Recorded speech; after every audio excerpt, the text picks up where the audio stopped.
Our bodies have a physiological reaction to threats.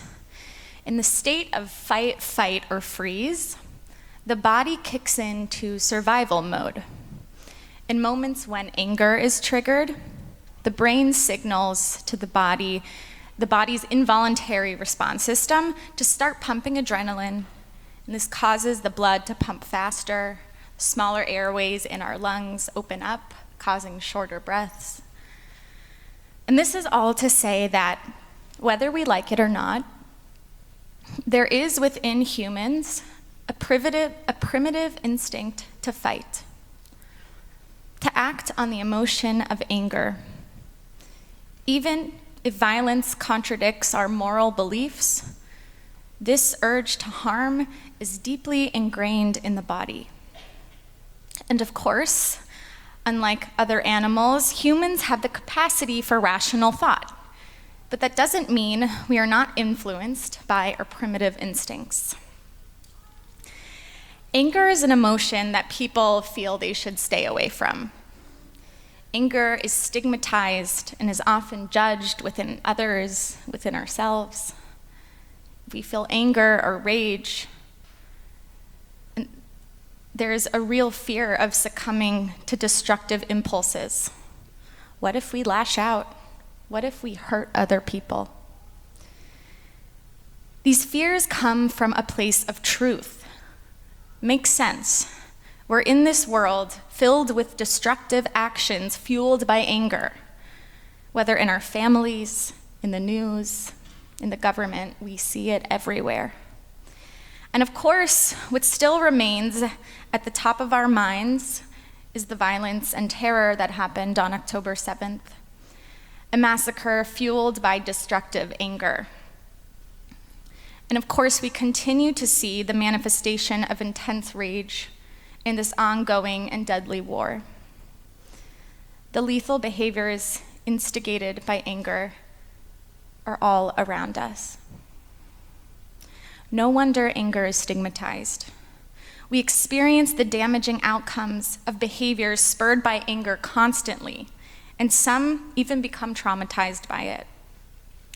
This type of vengeful anger is present in the God of the Torah. We know this is a God who exiled Adam and Chava from Gan Eden, who killed off an entire world in the generation of Noach, who destroyed the cities of Sodom and Gomorrah, who plagued innocent Egyptians, and so on and so on. But this pattern of destructive anger gets disrupted in a specific moment that we read today in Parshat Tissa. Famously, the Israelites build the golden calf when they come face to face with the fact that Moshe might not be returning back from Har Sinai. And of course, God's initial reaction to the building of the golden calf is anger. If we think back to the Parsha a couple weeks ago, the beginning of building the Mishkan, and compare that with the golden calf narrative, we reflect a nearly parallel narrative to the creation of the world. Like Rolly said a couple weeks ago in his Dvar Torah, some commentators see the building of the Mishkan as a second Bereshit, as a second creation. And just like right after that creation of the world, after Adam and Chava transgress and God becomes angry, here too, in the Mishkan, the second creation is followed by a second big transgression of humankind, the creation of the golden calf. And just like in Bereshit, God gets angry. God says to Moshe, "Now let me be. My anger may blaze forth against them, that I may destroy them and make of you a great nation." Moshe responds to God's declaration. "Let not your anger, God, blaze forth against your people, whom you delivered from the land of Egypt with great power and with a mighty hand. Let not the Egyptians say it was with evil intent that he delivered them, only to kill them off in the mountains and annihilate them from the face of the earth. Turn from your blazing anger and renounce the plan to punish your people. Remember your servants, Abraham, Isaac, and Israel, how you swore to them by yourself and said to them, I will make your offspring as numerous as the stars of heaven, and I will give to your offspring this whole land of which I spoke to possess forever. And with that plea from Moshe, God renounces the punishment planned for God's people. Unlike the first creation story, there is a disruption in the pattern of destructiveness. While the intense emotion of anger is still present, there's no immediate destructive follow-through. So what's different here? Why was Moshe able to talk God out of this so quickly? Why did the Israelites not experience the same fate as Adam and Chava or the people of the generation of Noach? Why did God not act wrathfully on the emotion of anger in this case? The commentators find the answer in the way that God phrased God's anger. Now let me be, ve'ata hanichali. Rashi says that these words, hanichali, let me be, opens a small door for Moshe to give another option, to talk God out of punishing the Israelites. God leaves an opening. This reminds me of the concept of tzimtzum, a Kabbalistic understanding that when God created the world, God contracted God's self to make space for creation, to make space for humankind. This tzimtzum, this moment of ever so slight opening, allows for all the difference.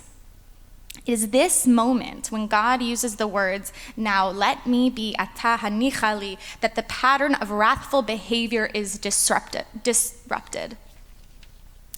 This is a moment where God acknowledges that not only does God need to break the pattern of destruction, but that God cannot do it alone.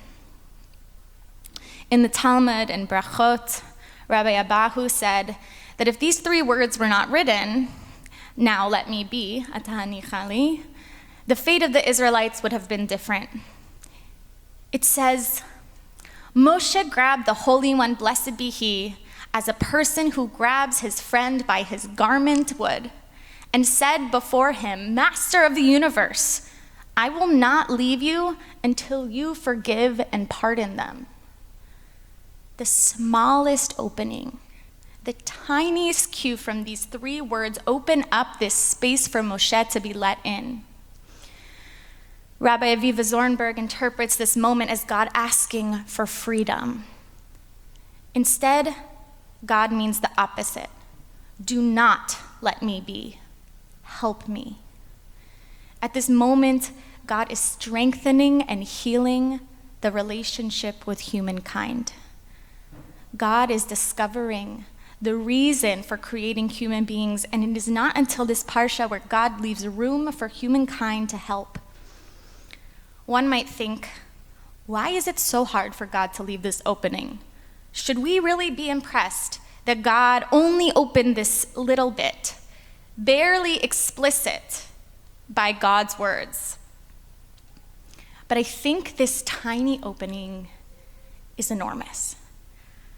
How hard it must be to have a pattern of wrath, of destruction, and to pull oneself out of it, to admit it was wrong, to face underlying emotions of guilt or shame or betrayal, but mostly to let in this small moment of humility, of vulnerability, to admit you don't know what to do to change, but that you need help.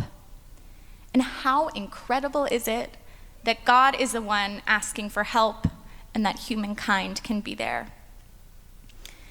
Instead of anger followed by destruction, God feels anger followed by vulnerability. Rabbi Erwin Kula, President Emeritus of Klal and renowned author, wrote in his recent article in Wisdom Daily titled Trapped by Trauma about the tragic cycle of destruction that Israel and Palestine are inflicting on each other. He discusses the pattern of anger followed by destruction that continues to happen during the war. He writes, when so many of the same players in a tragic drama repeatedly reenact the same destructive behavior, it signals that our understanding and judgment of what is happening, however right and even moral, is simply insufficient. In the face of killing children, everyone, even those more right, are also wrong. He continues, our dominant geopolitical and diplomatic frameworks cannot break this 100-year cycle of violence, let alone achieve sustainable peace. Rabbi Kula emphasizes the problematic nature of these cyclical patterns, that doing something that does not work over and over again will not create a new solution, but perhaps breaking this cycle is more difficult than we think. God, in his interaction with Moses, leaves this space not just to help calm him down, but to expose extreme vulnerability. And Rabbi Kula writes, engaging in peacemaking is actually more painful and risky than continuing to kill each other. The psychology behind peacemaking is the painful action of becoming vulnerable, of pulling back the curtain of anger to reveal insecurity, perhaps shame, to go this far, to have caused so much pain, and to now reveal and confront even more, perhaps deeper pain. On a human level, we might have such a difficult time peeling back this layer that we don't even know how to healthily process our anger. The God of the Torah modeled two types of anger: anger followed by violence, and anger followed by vulnerability. The anger accompanied by vulnerability allows one to feel the emotion, to sit with what comes behind that emotion, what insecurities lie behind it, and to shift into a new pattern while the old one is habit is like pushing a wheelbarrow that has been constantly dragged in one direction, making deep tracks, to suddenly push it into another direction. Of course, every once in a while, the wheelbarrow will get back on the old track, creating a new pattern to dig the wheelbarrow into the new path enough times that the new path becomes the dominant one. And not only is it hard to push the wheelbarrow on a new path, sometimes we cannot do it alone and need to leave space, an opening for others, or perhaps God to help. It's in this same parsha where we see God's anger that we see the 13 attributes that include a God of mercy, a God of compassion. This is the God that bonds the Israelites to the covenant, not the God that instills reverence with fear. This is the God that connects humans to the divine word, a God capable of teshuvah, of repentance. Perhaps one might think that this God is too human, to make this many mistakes, to feel these emotions, to be capable of teshuvah. But I think this isn't necessarily us reflecting in God, but that it is God reflecting in us. The sages in Brachot ask a beautiful question highlighting God's ability to pray. What does God pray? And the answer is this. God says, "May it be my will that my mercy will overcome my anger towards Israel for their transgressions. And may my mercy prevail over my other attributes through which Israel is punished. And may I conduct myself toward my children, Israel, with the attribute of mercy. And may I enter before them beyond the letter of judgment." Shabbat Shalom.